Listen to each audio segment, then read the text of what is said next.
Have you ever felt that your life is not developing as fast as you would wish it? You are left behind, everybody is ahead of you, and you should probably change something because you are obviously doing something wrong? Welcome to the club. Obviously, sometimes such a feeling might be a symptom that something is indeed wrong with our lives, that perhaps we should take the time to reflect and introduce some changes because the current situation is clearly not working for us.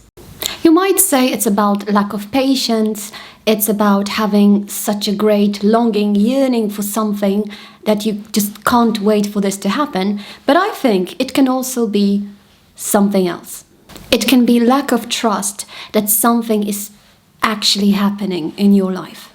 If you put a carrot seed in the soil, you know that in the end you are going to get a carrot unless something goes terribly wrong. So you don't coach the carrot to growth. You don't go there every day saying, "Go on, carrot, go on, you can do it, I believe in you." And when the small seed grows into a small carrot, you don't take the small carrot out of the soil every day just to look at it and express your dissatisfaction at the fact that it's still so small and you expected it to be bigger at this point. You know what you put there, so you know what you will take out in the end. You don't have to check it every now and again just to be sure that a carrot seed will eventually grow to become a carrot. This Sunday we are meditating Mark 4 verses 26 to 34. He also said, "This is what the kingdom of God is like. A man scatters seed on the ground. Night and day, whether he sleeps or gets up, the seed sprouts and grows, though he does not know how. All by itself, the soil produces grain, first the stalk, then the head, then the full kernel in the head. As soon as the grain is ripe, he puts the sickle to it, because the harvest has come." Again he said, "What shall we say the kingdom of God is like? Or what parable shall we use to describe it? It is like a mustard seed, which is the smallest of all seeds on earth. Yet when planted, it grows and becomes the largest of all garden plants, with such big branches that the birds can perch in its shade." With many similar parables, Jesus spoke the word to them, as much as they could understand. He did not say anything to them without using a parable. But when he was alone with his own disciples, he explained everything. One of the best retreats I had in my life was a retreat on Jesus' prayer. It was an online retreat, but I managed to be in a Jesuit center where I had the opportunity to go for long walks in the woods. So these were perfect conditions for me.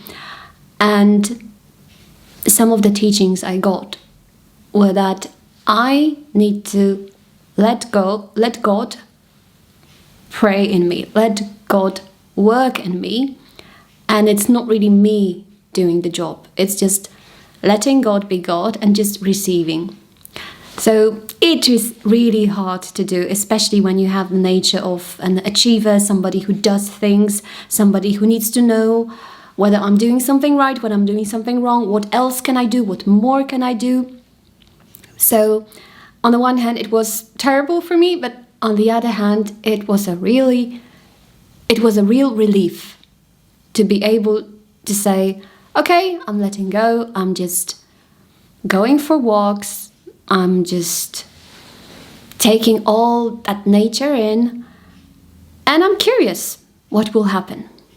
Sometimes in Christianity we have two extreme beliefs.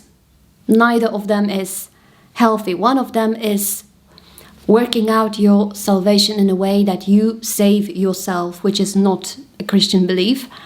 And the other one is that you are completely passive, that nothing is up to you. So you just wait for something to happen, but you're not really sure what that something is supposed to mean. On the other hand, the idea of cooperating with grace might seem elusive, like what does it practically mean? And in my own experience, I've noticed that for me, it often meant I did one small thing, like one really tiny step, and suddenly miracles happened. But I had to do that one step. And in the context of this gospel and our meditation, that will take place as usual tomorrow, I think that one small step could be to trust that this kingdom of heaven is already growing in you. Because like it or not, something is always growing in you. Because we are the soil and we are receptive to various influences. Like we hear things, we take it to heart. Sometimes we take bad things to heart, like when we are children, we sometimes hear hurtful words that other kids or adults say about us, and we believe them. And it sometimes brings terrible consequences, because out of this belief grows a whole attitude. Sometimes it stops us from becoming the person we were meant to be, because we are so attached to somebody else's belief about ourselves. But on the other hand, the good seeds are also growing in us all the time, since we were children. And another thing is that we often don't notice it because we have become so used to it. And you would have to ask your friends what they see in you, because probably they see a lot of things that you are not even aware of. And most importantly, when God looks at you, you might feel like you are a very tiny seed, but He already sees the full plant. When you think you are a small acorn, He already sees the oak tree, and that's the way He's looking at you. So if today you feel like you are insignificant, small, like nothing is happening in your life, and you feel like you are a little mustard seed, don't reject this mustard seed just because it's small. On the contrary, you can actually be happy about it, because if you see that mustard seed in yourself, it means you are bound to become a tree. And somebody else will see to that it happens. Because God always finishes the things He started. So if you want to finish these reflections with a meditation on the subject, see you next Sunday, 10 p.m. Central European Time. Bye-bye.